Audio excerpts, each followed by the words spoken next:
You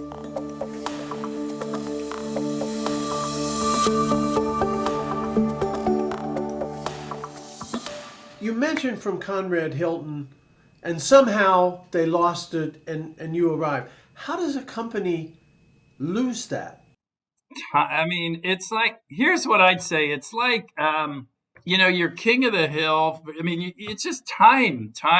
It's like muscles atrophy if you don't use them.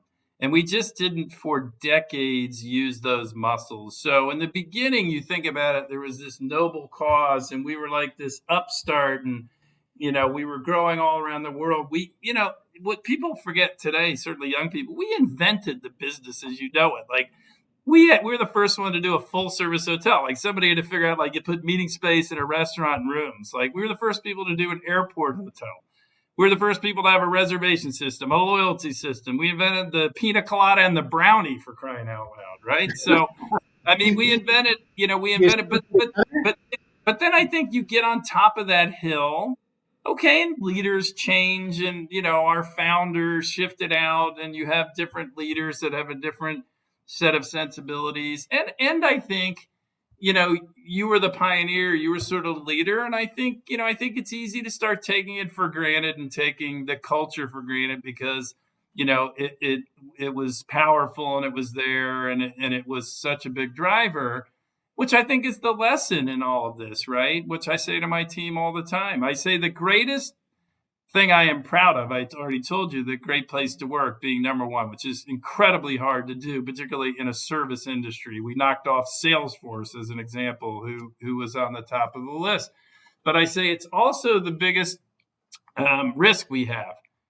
And in the sense that we end up in the same place, that we end up like patting ourselves in the back. Yay, us, look how great we are. Now, COVID has sort of helped make sure that we remain super humble.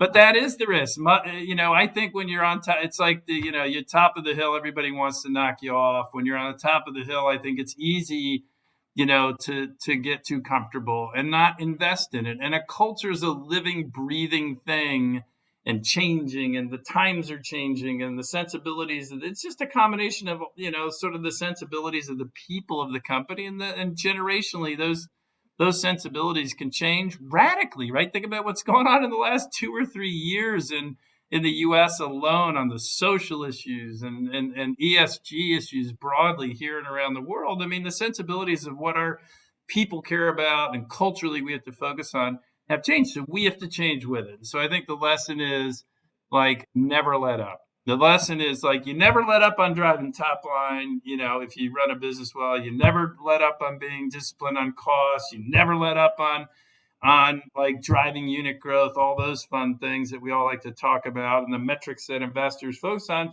You also can't ever let up on the culture, because if you let up on that, all the rest of the stuff eventually, we'll suffer. Period. End of story. Bill, if we could just get Chris to stop these one-word answers. Yeah, but Chris, we might have one-word answers. Right? Yes and no. From here on out, yes, it's a lightning. So I have Go ahead, Peter.